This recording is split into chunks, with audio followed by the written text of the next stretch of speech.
já estão aqui dentro, tá? Então, Boa. basicamente, legal, a Fernanda. Fernanda, welcome. Antonio, welcome.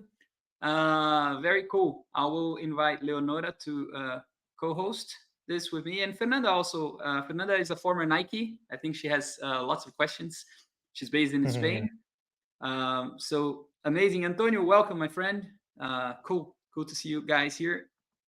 So I will do a quick intro and then we will start. Okay, Diego? Yeah, sounds good. All right. So hello, everyone. Carlos again for another Evolve, one of our expert sessions. And I'm thrilled again to introduce you to Diego Borgo. It's the second time that we're talking now, more like in a community approach. Diego is a leading authority in digital transformation and blockchain technology. And he's got years of experience guiding companies through the complexity of blockchain and Web3. Diego has become a sought-after voice in the industry. His insights into how these technologies are revolutionizing commerce will provide invaluable knowledge for anyone looking to stay ahead in the digital landscape.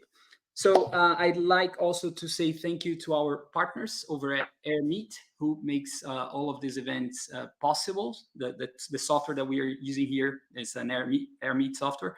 So Diego, welcome. Diego, perhaps we start with the big picture. There's several members here who never heard of Diego Borgo, I believe. So welcome to the stage. Who are you? What have you been doing? How did we get here? Thanks, brother. Thanks for having me. I'm stoked to be here and talking to you. I'm part of the community, so I'm always seeing, what's going on in there and people interacting and the background of everybody. So really, really excited to the convo.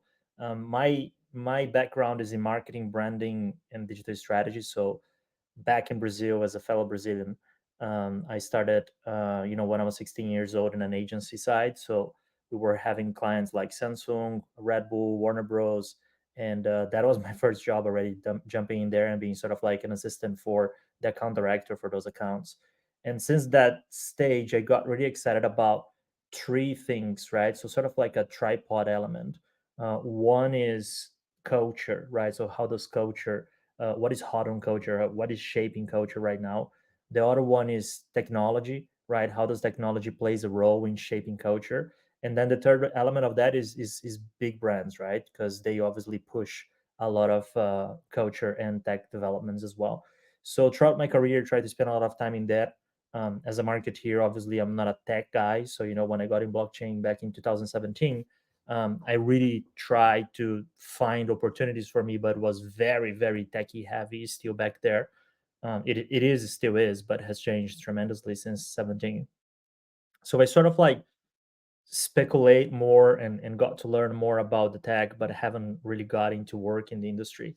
And everything changed in May 2021 when I got really deep into NFTs, into Web3, into what was called before the metaverse, and who knows what is called now. But I spent quite some time into that. I was at Adidas there in the headquarters in Germany for 4 years as an external partner, working on the digital side of things. We built a project called Into the Metaverse, which was basically Adidas coming into Web3, dropping an NFT and a series of other things that happened after that. The brand made 24 million euros in 24 hours, and everybody got excited, right? So a lot of other Fortune 500 brands wanted to do something in the space. I left Adidas as an external partner and went on to consult and advise Salesforce, Unilever, L'Oreal, Prada, the Volkswagen Group, so Porsche, Skoda, Cupra, Shell, the energy company, and obviously I spent a lot of time in the rabbit hole of Web3. So that has been sort of like my last 3 years, really deep into Web3, really deep into immersive commerce, immersive experiences, and things that are sort of like shaping the internet and how people use it. Diego, I think it's amazing. I mean, we spoke several times. We even have a friend in common, Pedro. Have you spoke to Pedro a few times in Portugal, I believe. Now you moved to Germany, right? I'm just here just for the moment being, but I can't wait to go back to Portugal.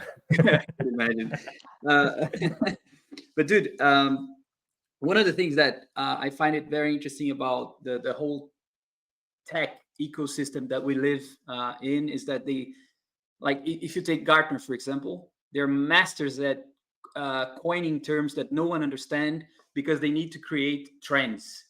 and it's all BS, right? So NFTs was the trend at the time, but we have something even more important that is, I believe, in the blockchain, and I'm not an expert, like, but big organizations, they like coining terms that no one understands because they need to sell something new, right? That's my take. Yeah. So we had NFTs, and but let's talk about what's changed, because I came across you were really becoming like a prominent voice in the space in 2021. That's when I came across your content, and I thought it was amazing for several reasons, but also, having a Brazilian knowing so much stuff about this marketing, branding. So tell us what's changed, and then will dive into how blockchain technology is really changing the commerce landscape as you're seeing future trends and real applications, because I think that's what people really here want to learn. Like, but in 2021, then the NFTs was such a massive trend. Now we see the same hype with AI. So perhaps we can start there. Yeah, I mean, one thing that we say a lot in crypto, especially with Bitcoin, is that the fundamentals haven't changed, right? So the way that the technology has developed, it didn't change from 21 to now. The difference is that the hype has cooled off, right? So whatever has been possible to be done back there, still is now, and is much better now because it has developed so much. The difference is that there is not as much hype as it used to have, especially within NFTs. So there is a very interesting things that can be done through that technology, especially because of, like, obviously how the technology works, that you weren't possible or wasn't possible to be done before. But as every good innovation, and I always use that example, if you think about your phone, your iPhone or your smartphone, the first smartphone you have, which is likely to be an iPhone, the first app you downloaded, right? If you look back to that, and compare to how you use your phone today and the apps you have on your phone, there is a gigantic difference, right? My first app was basically a beer app that once I would do that with my phone, I would see like the beer as a cup dropping into my mouth, right? Or even like lighter or candles or whatever, right? Those were the first apps we had. And now you see, you can lure a car into your door, you can get food delivered to your house, you can watch blockbuster movies just dropping into that. I work 80% of my time through my phone. So that's my office and how I run my business, right? So that's the difference. So when you look at those upcoming technologies, and I'll stick to your question around, like, initially NFTs, but then if you look like into other elements of blockchain per se, we're going through the same sort of like phase, right? The difference is that blockchain has its first use case with the birth of Bitcoin, and that isn't like a long time ago, right? We're talking about 2000, 2009, 2010. So there's a lot that can still be improved, and there's a lot to be developed within that industry, right? Now, if you pivot to AI from that sense, AI is nothing new, right? AI Mhm. has been studied in academia since the 60s, and now we get into that mainstream usage because there is a killer app, which was ChatGPT, that sort of like boosted that whole transformation. So I think, again, right, I know the charts and predictions are always bullshit, but there is that trend of tech on which you sort of like start, and then you develop, and then nobody cares, just the nerds, like the internet was before. And then it starts getting to mainstream, and then everybody's hyped about it. Everybody cannot talk about anything else. That's the new fire that we discovered. But then it sort of like cools off, and then you start seeing the development of like real, real, let's say, impactful applications and utility for it. Mhm. And what are then some of the impactful applications that you're seeing? And I mean, perhaps what's the bulk of your work today? If it's like you do a lot of speaking gigs, but also consulting, I presume. Yeah, Um, most is advisory and consulting. Yeah. mhm. And what are you seeing? Like, what companies are like in your day to day? Like, where exactly are you advising and helping companies, let's say, move the needle in terms of this infrastructure that they had no idea sometimes that is emerging and what's going on? Yeah, so the work that I've done within the last sort of like 3 years was heavily focused on Fortune 500. But as you Mhm. touched before, right, there is always the new hype, the new shiny object that everybody's chasing, and right now is AI, right? So a lot Mhm. of this work that I've been working with, for example, with Shell as an example, is just put on ice, right? So we literally put 15 months of work on ice because now AI is hot, right? And Mhm. that's how the trend goes within those large organizations. And I'm sure a bunch of people here have worked or work with them and knows very well how it works, right? In the current, obviously, macro economy, there isn't a lot of spare budget for innovation or for testing or for Mhm. learning. Everything is Mhm. about growth and Yeah. sales and staying alive. So that has shifted a lot. So my scope of work has shifted as well from the large organizations towards the Web3 native companies that are building in the Mhm. space, that are building applications for those larger organizations or for the masses, right? And that's what's exciting because within the large organizations, obviously you have the potential of getting to mainstream or getting to like a lot of people, right? So if you think about the amount of people that got onboarded by Adidas or Nike or Gucci or any of those companies that have done something in Web3 or NFTs or things on that nature, that was the first time they ever heard of the technology. That was the first time they ever got into the industry. That's the first time they touch cryptocurrency. They have a wallet, right? So those are the fundamental shifts that need to happen for mass adoption of a new technology, right? Which is getting people that wouldn't necessarily be interested on the tech, but now they are interested in getting to the industry because there's something for them, right? So that was mostly the why I was doing the work I was doing. Now, as that sort of like focus has shifted, I went towards helping those companies that are building natively in Web3 to go to market, to be able to reshape their comms or to be able to position themselves in a way that is appealing for the mainstream, right? Because the core issue we have within our industry is that it's very techie driven, right? So it's Mhm. built by technologists for technologists.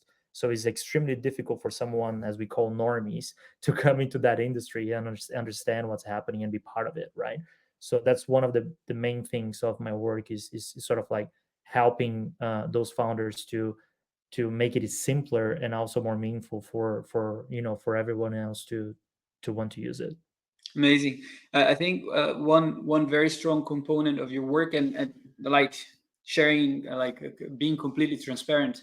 Last year was shites for me in terms of my consulting gigs because I've helped like companies to founders to be more present on LinkedIn, and to develop a voice there. And I focused in the e-commerce retail, like retail tech commerce space. But as you're saying, um, companies, I mean, my service was seen as really cool and interesting, but this is not giving me any, this is not hitting my bottom line, so I'm not being profitable now. So I lost so many contracts in last year that I thought they were going to pan out, but it didn't happen, like, so that's when I started thinking about the community aspect, like education communities, what we're doing here. um, we have about 228 people in our community, like senior managers who want to develop their skills. I mean, nowhere close to where you are in your community, like with over 10,000 people. But I started, I think, seeing a shift also, at least for, I wouldn't say consultants, but people are understanding the power of community today, or at least they are paying more attention. That's my perception, like communities are becoming more prevalent in our society. I mean, they've always been, but we are paying Yeah. more attention.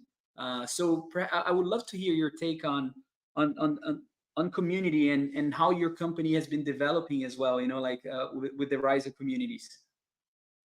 Yeah, I mean it's an interesting shift, right? And I think it all comes down to what the technology has done again, right? So if you think about, if I would like to meet people that are on the same page and I can have a conversation one to one with them about what I know within this industry, like where I am right now in Germany in the countryside, I would need to like go to somewhere else, right? I'll need to Mhm. jump on a car, take 2 hours commuting, go to Munich, go to Berlin, go to whatever, right? To then try to figure out like who the fuck understand what I'm talking about, Mhm. right?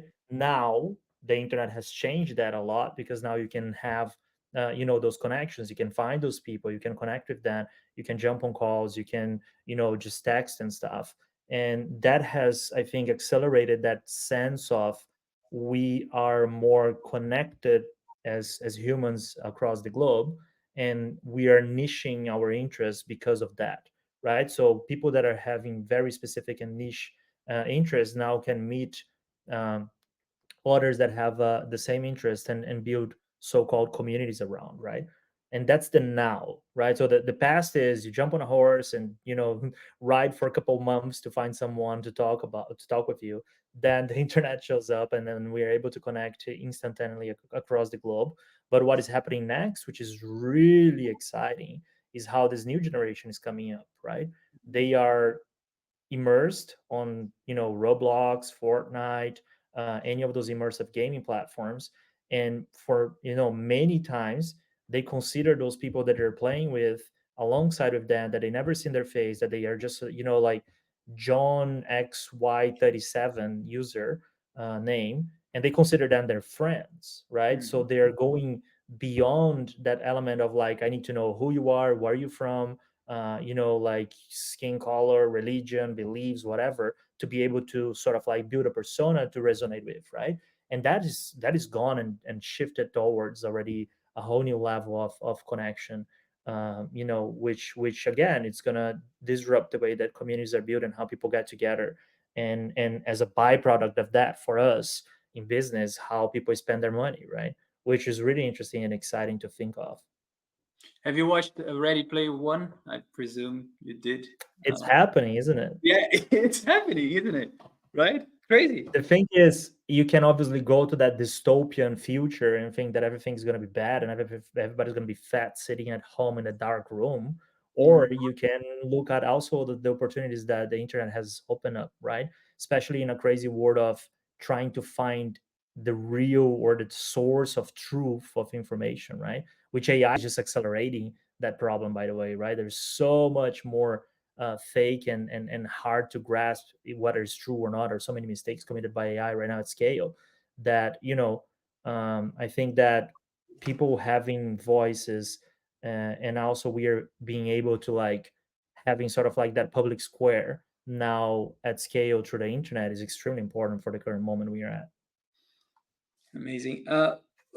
Yeah, I mean, there are two let's say aspects to the question that I like to ask you, which is, I mean, you mentioned, so we're talking about Player One, dystopian future. I see so many, let's say, opportunities in the gaming space and partnerships and branding, and and this whole new, I wouldn't say category, but there's a whole new category of consumers, which, I mean, I have two daughters, they're 11 and 9. We try to limit like screen time, and but they love whole Roblox, like there's a whole new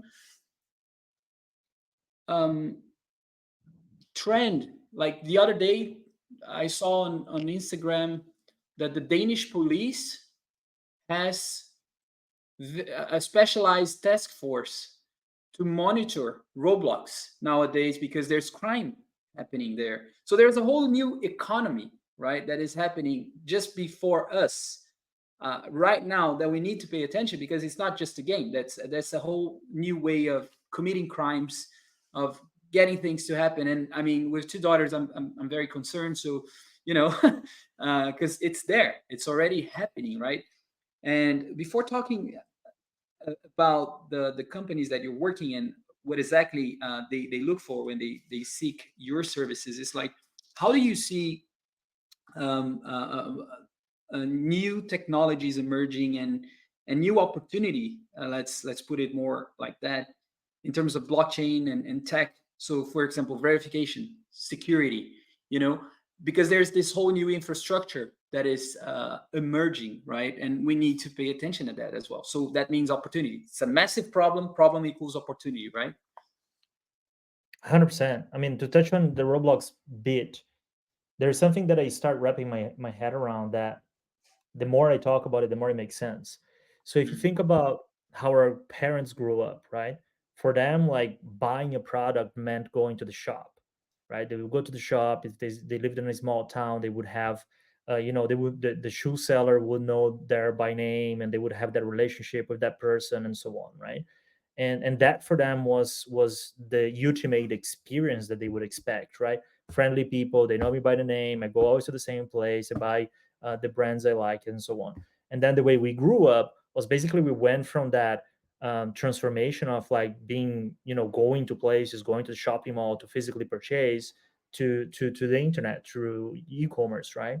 And we went from that shift of like desktop being, essentially the way you surf the web, as we used to say, and then he went to mobile, right? And the way you experience products, experiences, and brands today is entirely on mobile, right?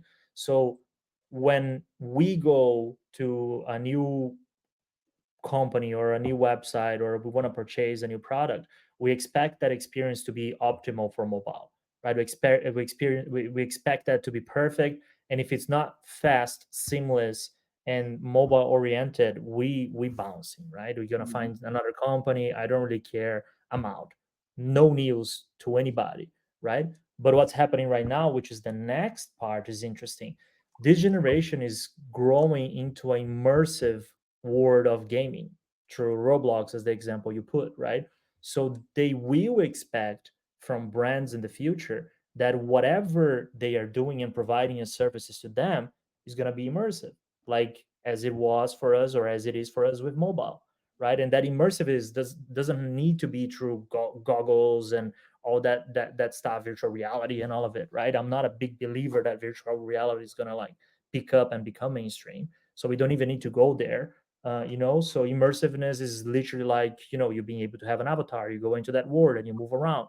And that's what the opportunity is, back to your point, around what new technologies are bringing to the table and how culture is shifting, and what is the opportunity for brands to be in there, right? So when you think about that immersiveness, the way that you display your product landing page, product description page on your e-commerce for a fashion brand, for example, is going to be entirely different.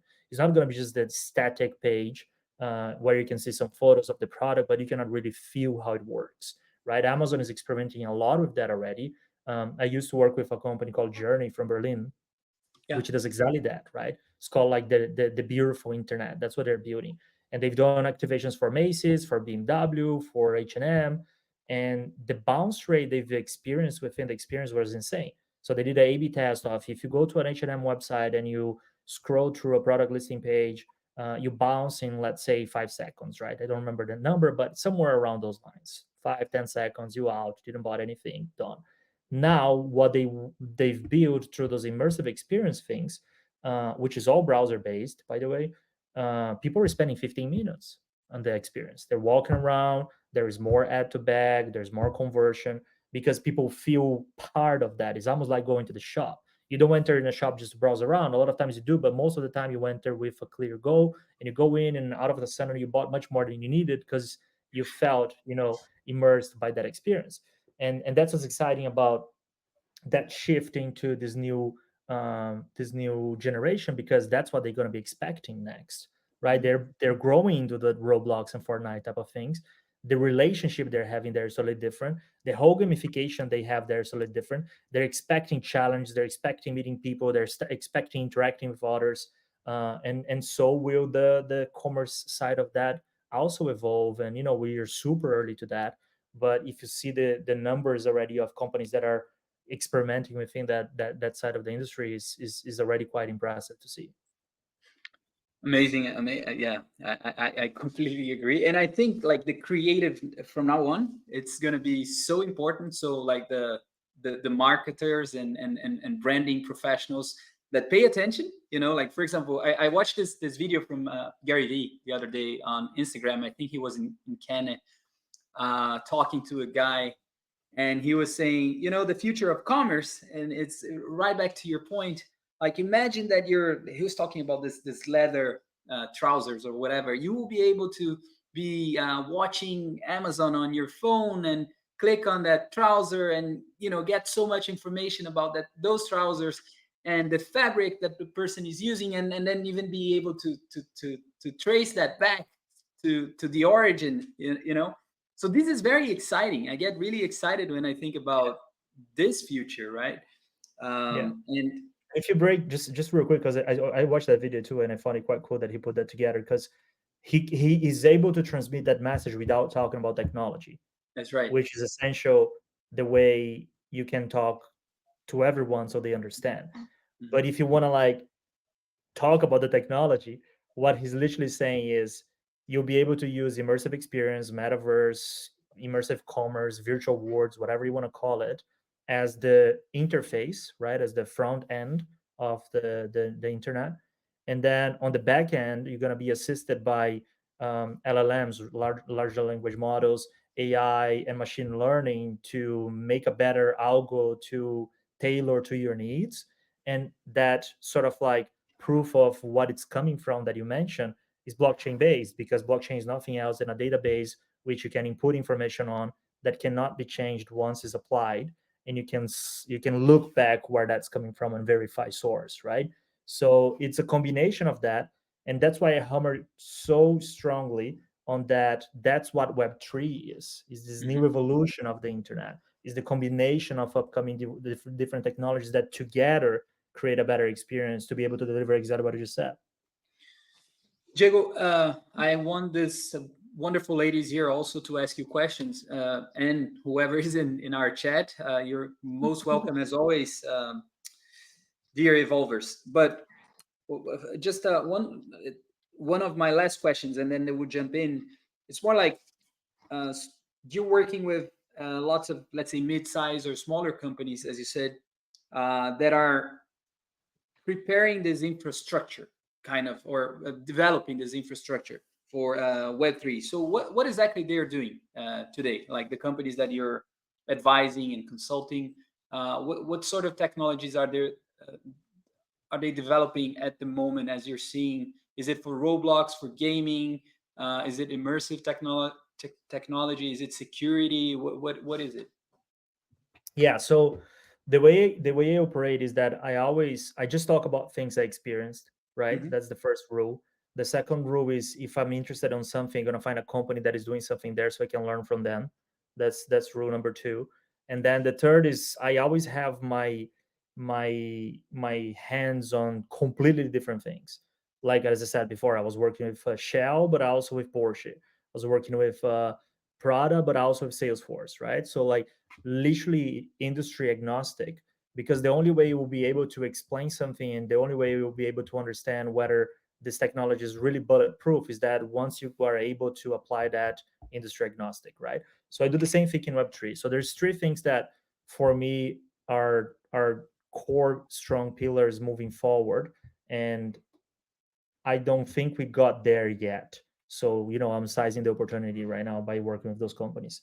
So one of them is doing RWAs, which is essentially real world assets, right? So it's the tokenization of real world assets put on the blockchain, that people can take part on, right? Uh, Very technical, very boring type of thing. But if you think about what's happening, BlackRock, which owns, majority of a majority percentage of the biggest companies in the planet, and it is one of the biggest businesses in the planet, alongside of other hedge funds, they have been heavily investing on that. And what can be done with that technology, in short, just for one example, is, for example, is giving, democratizing investments for everyone. So let's Hmm. say you want to get a penthouse in New York that costs $12 million, and I, as an investor, to get access to that investment, I will need to put down $12 million, or be part of a gentleman's club that nobody has access to, and we put money together and we go there.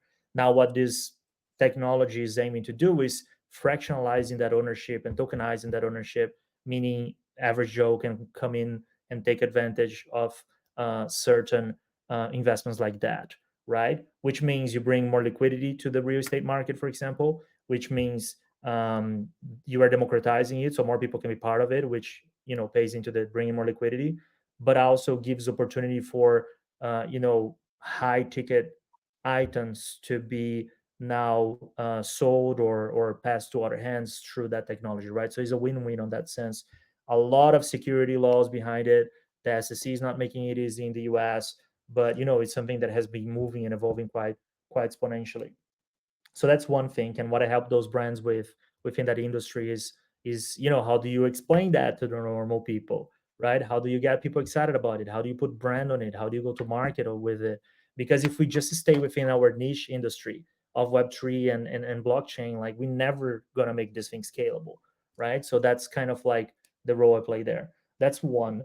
The other thing which is inevitable right now is AI as well, right? So Peter Thiel has a fantastic quote I just read in the book the other day, that he says that AI AI is the communist, and blockchain is the libertarian, which Okay. is really interesting to think about it, because I'm not sure how many people have already realized or gone that deep within what's happening in AI. Mhm. But if you think that Google and Meta and Amazon are the owners of the internet in Web 2, right? The current state we are at, extremely centralized, and they dictate the rules left and right, and they dominate the entire market. We are not even close to what they're doing within AI, right? And if you Mhm. look at Microsoft, obviously being one of the biggest shareholders within OpenAI, now even Apple using OpenAI within their phones, which is ludicrous to think if you think back Steve Jobs' time, and also what Google and others are and Meta are already building. That means that if AI is the future of human intelligence combined, all together, pulled together, right, to help us with daily tasks, then those companies are the ones dictating what is true, what is not true, and what can be done and what cannot be done, and things in that nature, right? Crazy scenario, dystopian scenario that's happening as we speak right now. So what is the blockchain play to that is a lot of things around the decentralization of information, is the peer-to-peer of training large language models by people training and getting reward with certain cryptocurrencies for doing so, but ensuring that the training of those models is decentralized, meaning when there's like thousands and thousands of different people across the globe training a certain model, it becomes less likely that it's going to become a one woke direction or one right wing direction or whatever that we already have been seeing throughout those platforms, right? So that's what is interesting, that's what exciting me, and there's a lot happening in that industry. And I think it's just the beginning, because I don't think a lot of people have still realized the imminent danger that's coming through those companies monopolizing the future of information, and what is to be said, or what can be said, or what the true really is. So I'm spending quite some time in there. And then totally different, the other thing is around building a consumer centric brand that is powered by technology like blockchain, but that nobody needs to know about it, right? So it's leveraging the technology as its core, but not necessarily putting that in front of people because nobody cares. So I'm heading brand at a distillery right now, which is a really exciting product. So we are building the fastest growing distillery in the world. Is We are backed by BrewDog and by Google, Oh, and amazing. yeah, and we are basically creating a lifestyle brand on top of a distillery, where community is the core element of that, how we're going to build brand, and also social distribution is the way we're going to grow that, and all that's backed by technology, but it doesn't matter. So it's literally shaping a new way of doing business within a very traditional industry. And with the distillery, we want to prove the case that we can leverage community and social distribution as a new way to grow any business in any industry. So those are sort of like the three things that I'm working on. But everything is under those lenses of like go to market, digital strategy, and branding. Really nice. Ladies, please go ahead. Yeah, so yeah, really, really nice to meet you, Diego. And really nice Likewise. to hear everything that you have been saying. And I work really closely with customer experience. So everything that you have been. So first of all, I echo what Carlos said about. I have two small children, 6 and 4 years old. They are not there yet. I can really control what they see at the moment, but it really scares me the thing that when you say, oh, they are thinking these people they are gaming with are their best friends, right? Yeah. And they will listen to them even though they don't know what they. So how we control that? So this is something that really keeps my mind on working and thinking about it. But also on the customer experience side, I really like it, the examples you gave on the A/B test that you were doing on when you use these immersive experiences and when you don't. And so I'm really interested in hear from you what you think is the future. So is it totally web? Is totally immersive experiences? Totally digital? What they stores how you see the stores of the future. So one of Rafael, I think he mentions IKEA, isn't it? That most of the times we go there just to it's a day out for us, isn't it? And they kind of trap us in their stores. But it's so nice that we go there, even though we don't need anything, and we ended up buying stuff. So how you see that? How you see these stores? How you see these digital? How much you think that that's going to change? Yeah, I think we're going to be able to differentiate into two things, right? Experiential stores, which going to IKEA is an experience, to your point, right? Versus convenience and shopping, right? Like literally, like I need some new clothing, boom, right? And for Mhm. me, the stores that I will survive from a retail perspective physically in the future are the ones that are going to lean on the first bucket, right? So that doesn't mean that everyone is going to look like IKEA, but it means that if you go to a fashion brand or if you go to buy something within the shop, it needs to be an experience, right? And obviously we've seen that movement already with flagship stores becoming sort of like the way things go. When I used to work with Samsung back on the day, Samsung literally had a Samsung experience shop, which you could not buy anything. All you could do is go there and test the latest and greatest products that they have, and then you order from home, or you can make an order there, but you don't bring home, right? They didn't have stock. So I think that they were extremely early to that, and I think that is going to be a trend, because why would you, when you have like Amazon or Temu or whatever platform you use at your fingertips, and you can send things back for free, and even with like Zara, Zalando, and all those companies, you can literally order stuff, try it home, send it back. It just became so convenient and on your time, which I think is the core concept, right? They're saving you time. That it's literally like, why should I think that one of the biggest problems you will still have in that scenario is the lack of sometimes experience, which then can be solved by immersive experience, right? You literally walking into that, doesn't have to be an avatar, but your own point POV, and then you see almost like feeling the fabric. You can learn about the product. You can enhance the experience by diving into that product and seeing different ways you can utilize it. So that's what a lot of those brands are doing. They're shifting quite some of their um, physical retail experience towards digital experiences in order to supplement that lack that we have since we are shopping. Like going to Amazon is not necessarily an experience, right? It's the same that going to Walmart. You go there, you buy shit, you leave, right? You're not there because it's nice to stay at. And I think that's what all of those brands are doing right now. They're trying to change that interface of how people experience their brands digitally, which I'm really excited about. And I think is basically there won't be a doubt that this is the future, especially now that you can, from a customer service perspective or customer experience, you can tailor so much better through AI, right? Algo is going to get better. Those chat bots that everybody hates because they don't work are going to get much better. Sizing and fit's going to get better because of LLMs are, again.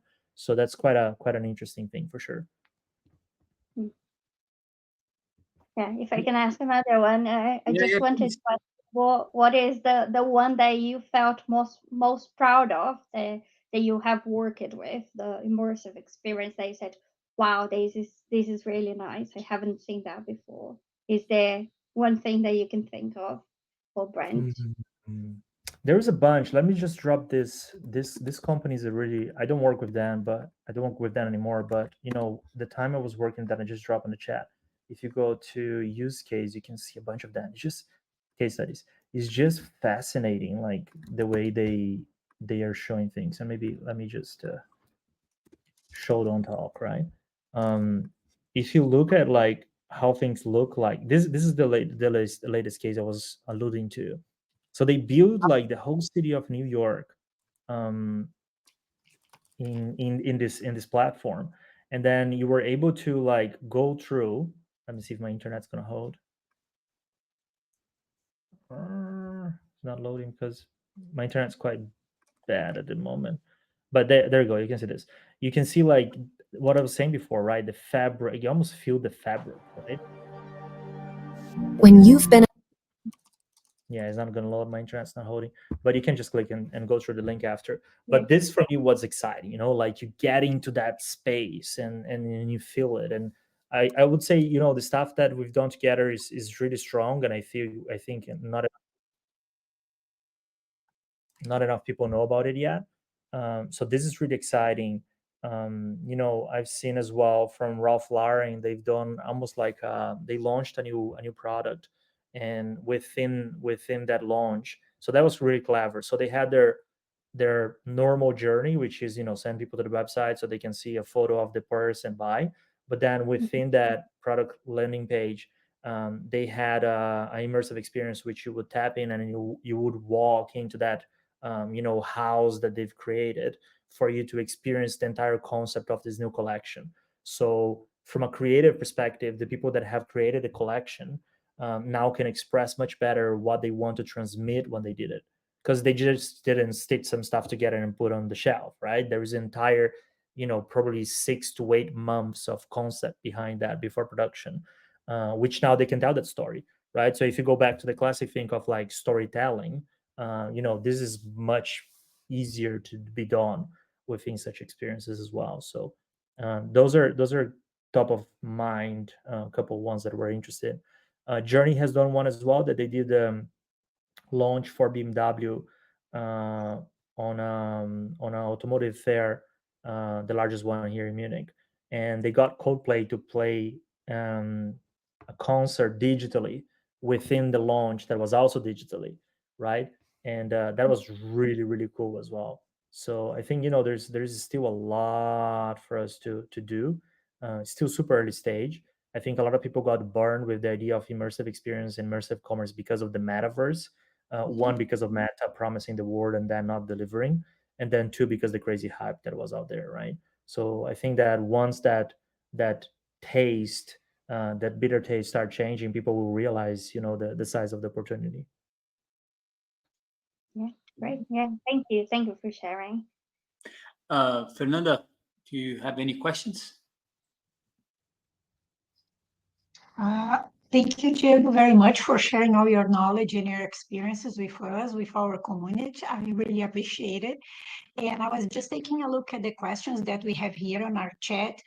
And I was just thinking that the more far ahead we get, the more you will be dealing with completely two differences, audiences, sorry. So the ones that you are developing for and the ones that will approve the projects that we will develop for.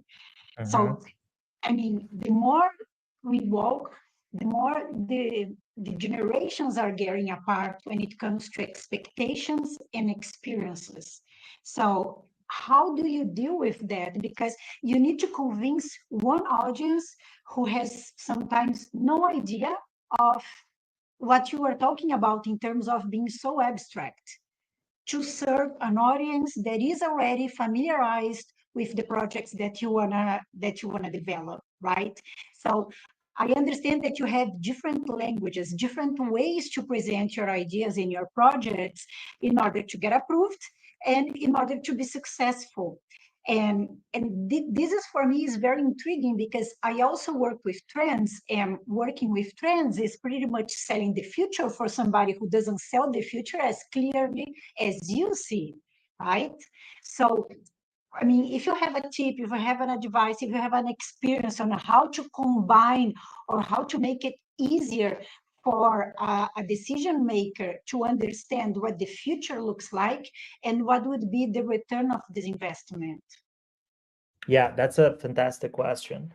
Like, I had this conversation 2 weeks ago when we were doing a workshop with Skoda, the automotive company, right?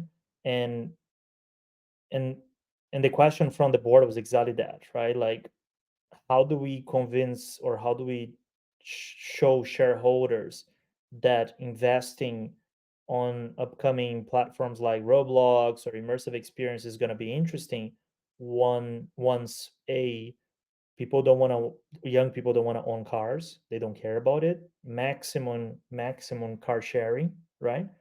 And b, the people that you're targeting are under 18, so they're not even like legally allowed, or to drive a car. And how do we how do we then keep our 55 years old average customer within that scope when we're pushing so hard towards that direction, right? So it's a very intriguing and strategic question, which obviously is going to depend on each case and all of that. But it's a fundamental thing that if you don't do the reach out work to be relevant for a younger audience, your brand is going to age alongside with your customers to the point that they won't necessarily be your customers anymore, right? But if you push it too far from the current customers you have to the upcoming generation, it could be that your current customers won't identify with your brand anymore, right? So it's really tricky. And I think that because we use trends, and because we use um, technology as a almost like as an experimental thing, it still makes sense, because you can still make the brand fresher without disrupting the entire thing, right? So that's kind of like the way a lot of those brands are looking into Skoda, for example. They went through a whole CI um, rework or rebrand, on which their idea is to make the brand more appealing for younger demographics. But it's not because a 55 years old customer is 55 years old that that person wouldn't necessarily want a car that feels more modern, or looks more modern, or looks more sporty. So I think there is a very important balance act on how much you push each side, you know and I wouldn't necessarily like have a specific tip to that, but I think that balance is the key element.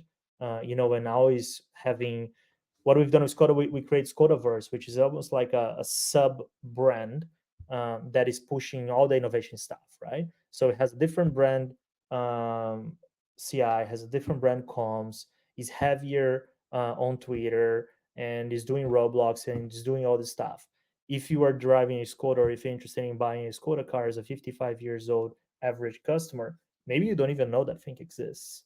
But if you are 15, 16, 17, whatever, that's your entire universe, right? We've done the same with Adidas. We created Adidas Alts, which is the whole Web3 gaming, immersive part of the brand.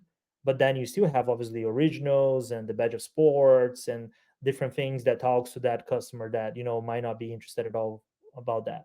So Porsche, we did the same. With Porsche, we created Porsche Pioneers, which is almost like a separate segment of the way you talk. You don't see Porsche at Porsche on Instagram or at Porsche on Twitter talking about of any of those things. Maybe once here and there, just to drive some eyeballs.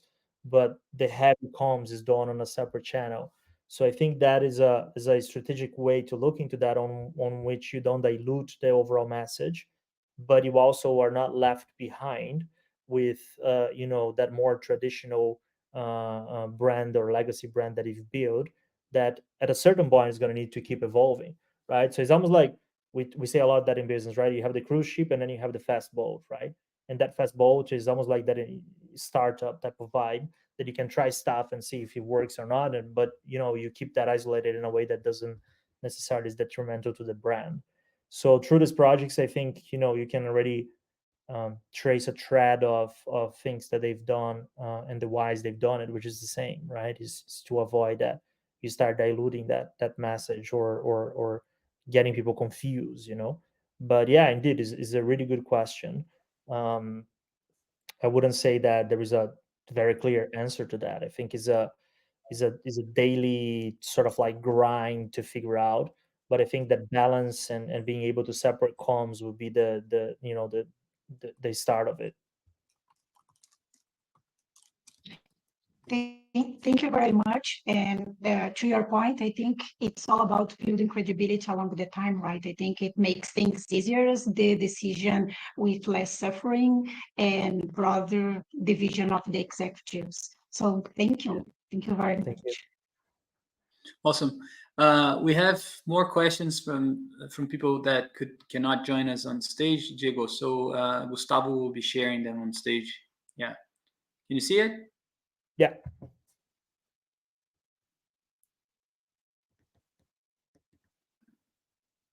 It's from Esther. Oh yeah. I was just reading through. Yeah, it's the Wild West. Web3 blockchain is the Wild West. I say like I am a cowboy, so for me, being in the Wild West, it's comfortable, makes sense, and I really enjoy it. But it's not for everyone because it takes a lot of stomach. Like when you think you had everything figured out, next day everything's changing. And Web3 goes a lot around narratives. Everybody's talking about the narratives, right? So every cycle, especially within crypto, which is obviously highly connected to Web3 or the back end of it, is based on narratives, right? So you need to, as a a launchpad or a startup or founder, you need to adapt to the narratives, right? So if you look 2021 was all about NFTs in the metaverse. So Sandbox was built, the Central Land was booming. People were buying piece of digital lands for like 600 grand. People were buying photos of a monkey for like hundreds of thousands of dollars. And that was the narrative of that cycle. Everyone's attention was there, right? And then after that, it's sort of like, okay, you have the so-called bear market where we didn't really have that narrative, and then things started warming up again, and then became AI, then became RWAs. Now there's like deepin. There's a bunch of different things. So there's always a narrative, and there's a very strong feeling that the next narrative is going to be lifestyle and consumer applications, right? Which is great because then we start getting to consumers finally, and hopefully, there's going to be much more than speculation. But it is very short, and pivoting is even harder and more frequent than with a normal quote unquote tech startup. Thank you. Esther has another question. Yeah, the companies that really.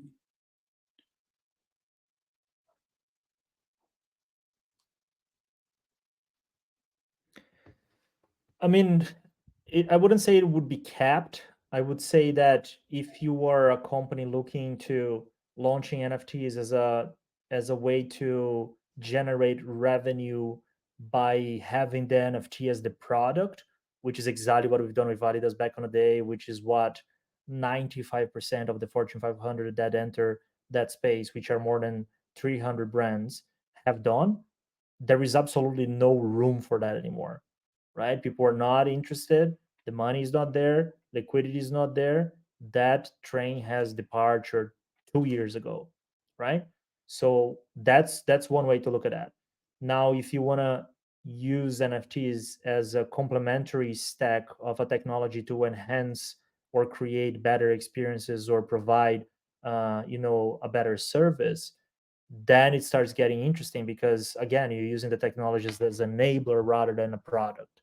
And then I wouldn't necessarily cap at a certain amount of money. But that's the sort of like the mentality shift that still isn't 100% at its full, because people still think like 2021 lenses, right? I do a collection of 1,000 NFTs. I sell each of them for $300. I get 5% of the royalties that are going to come from secondary market, and that's how we're going to make $2 million, right? For me, that's that.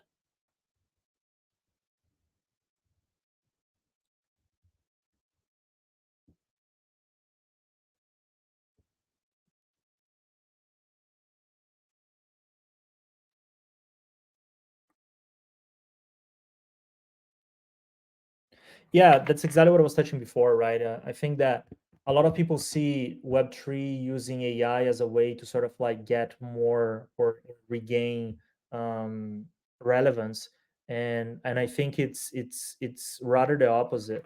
I don't think about technologies in isolated boxes, right? When you pick up your phone, like you don't think about, oh, this software runs this and that software is that technology. Oh, and I don't like, this OLED technology. Like you don't think about any of it, right? You have a phone that gets shit done for you and gets you to go whenever you want and do whatever you want. So for me, what's happening with AI and Web3 is a lot of what I said before. There is a gigantic problem that is coming up with the rise of AI, especially because of the speed and the greed behind it, that there is a great likelihood that blockchain is really well positioned to tackle, solve, or uh, you know, um, sort of like aid a little bit of that, and that's why a lot of people are excited. There is obviously bad actors in every industry. Our industry probably is the one that has the highest number of bad actors per capita because people are greedy, and is directly connected with money. So there's a lot of that, just doing for the sake of doing it. But I definitely believe that there's a huge opportunity there for both technologies to merge. And as the example from Carlos around Gary Vee before, what he described is the combination of different technologies getting together and creating a better experience, which is the ultimate goal, or should be the ultimate goal. Yeah, there is a and on yeah. Yeah. And I actually have something interesting here, maybe to supplement your answer that I just found, which is I think it's really interesting. This chart here, I just found it on Statista. Just a moment. Share screen. Let me know if you can see my screen when you can. But just because this is really interesting. Can you see it? Yeah. Right. So this is in the U.S. The distribution of video game gamers in the U.S. By age group. I believe Statista now has somewhat become very credible, or it seems. But there's a lot of players in the age range of 18 to 34 years old, and also older. Right. When you combine this cohorts here, it's also massive. So I mean, there's definitely a market there, right, Diego? But I mean, would love to have you answering Rafa's question. And yeah. Yeah, I mean, just to touch your point, everybody thinks about gamers as kids, right? And that's not at all the truth, right? Back in 2009, I was working with Samsung on one thing that is, it's crazy that they killed that, but it was Olympic Games for esports, right? So they were super early to esports, and what we would do, we would run national tournament and then go to a global tournament, where people would, game against each other to decide who is the best in the world of a certain game. And today, like it's a $1 billion industry. People have $1 million sponsorships, and they're not kids, right? And the people that are watching are not necessarily kids either, and the people that are playing are not kids either. So I think that there's always this mentality of like, yeah, gamers are kids, and when you look at the graphics, of course, it's not the case. Awesome. Rafa has another question. Gustavo, can you Yeah, I share? didn't answer that question he had before because I didn't finish reading it. Oh, sorry. So it was about. I'll go back to the previous question, but basically, he was asking you. Yeah, if you see online games becoming platforms for marketing brands, especially now with millennials being the major part of the internet audience, which kind of like goes back to the graphic that I was sharing. Yeah, I don't see it becoming. I mean, it is already Mhm. gigantic, right? I just launched a course on Roblox, exactly for that, right? For marketeers. And I interview a guy from Adidas, I interview a guy from Lamborghini, and the guy from Skoda, and why they're doing it, and all the ins and outs, right? And also, obviously, we partner with Exclusable, which is a company that builds um, gaming experiences on Roblox, and there's tons of numbers there and the strategy and blah blah blah.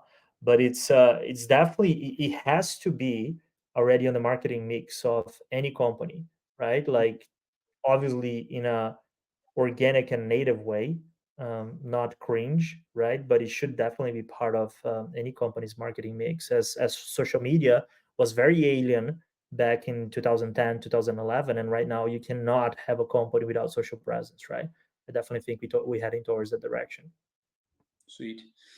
Final question from Rafa. We're hitting an hour here. So, given that many top executives in Fortune 500 companies are from older generations, how can these businesses effectively bridge the generational gap and create an environment that embraces emerging tech like AI, blockchain, and Web3? Yeah, that's a great question, and that's the biggest challenge, right? And it doesn't need to limit that to Fortune 500. And if you think about like governments as well, you see those hearing on the courts in the U.S. when they're asking Mark Zuckerberg if he has access to Yeah. Google search. Like, you know, our world is run by old white men, right? And that's just what it is. Big Fortune 500 government, and until we have like that generation shift, it's extremely challenging, right? And if you look from a board perspective, I mean, those guys work like 16 hours a day in 300,000 different things every day. Of course, they don't know how Roblox works, right? Of course, they don't understand why AI is picking up apart from the very expensive reports they pay for that a lot of times are bullshit, right? So it's extremely difficult. And you get in front of them, you don't have enough time. You obviously much younger, so a lot of times you don't have the credibility, and a lot of times that's the problem. That's the problem, which cause some decisions to be made without the necessary amount of information that cause projects to fail. I won't mention the name, but I work with automotive brand that has launched a project, and the project failed because of the decision from the board, which decided purely out of the hip, without wanting to necessarily listen to anybody else that was providing intel, advisors, his own team, directors, VPs. He just said that's what needs to be done, and so it was, and so it failed, right? So it's still an extremely difficult challenge, which at the same time is exciting when you can do something that works really well because the impact is really high. But after spending almost 3 years really fighting that uphill battle, now I just took a break to work with people that are like really shaping this thing, and you don't need to convince that they get it, and we can build fast, test fast, and sort of like keep developing it forward. But yeah, it's definitely a challenge. Yeah, Diego, thank you. I mean, just on to that answer. I work for a CEO, and his take or his thesis was that you should have like an IT mirror person. So even you would have the CEO in a company, and the CEO should have an IT kind of CEO to mirror his decision based on technological knowledge. Because sometimes the CEO has all of this, you know, mathematical knowledge. They understand about managing people, but they have no clue whatsoever of how tech is going to impact his business. And I thought like his thesis was quite interesting, especially when you look at governments, right? Like if we had more people that understand about tech, like to support the government, I mean, I think the decisions would be the way laws are created would be so much more effective, right? Because 100%. then you wouldn't have like people like dinosaurs taking decisions uh, pretty much based Yeah. on what they don't know. Yeah, there's a great example that's happening in the world right now, which hopefully is not controversial because everything's controversial on this planet. But the president You from will El be Salvador canceled. Don't worry, is Diego. getting You canceled. won't be canceled here. The president from El Salvador is doing very interesting things down there. you know, especially around technology. They've been buying Bitcoin for a while. They've been, Right. you know, mining Bitcoin and like being very vocal about its future. And that has obviously helped the economy to gain traction in different ways. They are also opening up the country for, you know, blockchain, Web3 native companies to come, taking taxes out of that, taking, you know, complexities out of the way. So he's probably mid 40s, I would assume, but he's a very interesting guy doing some stuff exactly what I just said, right? Like younger mindset, you know, keen to change things and understanding, you know, the reality of the world of today, not, you know, like 30, 40 years ago. Sweet. So, ladies and gents, that was Diego Borgo today. Diego, what's the best way to, you know, to get in touch, to consume your courses, and yeah, to have you as an advisor? Yeah, LinkedIn for sure. That's my just drop in there, and then the academy is where we cover a lot of different things like that. So LinkedIn is where I create my content, is where, you know, I spend most of my time. And if you want to learn a little bit more about the academy, that's the project I'm pushing right now. That was very nice. Diego, thank you so much for your time today. I loved it. Always love your content, man. Big fan Thanks, brother. of what you do. Yeah, it's amazing. So thanks for this. Thank you, thank you, thank you. Appreciate it. Thanks, everyone. Yeah. Thank Bye bye. you. Bye, dude. Take care.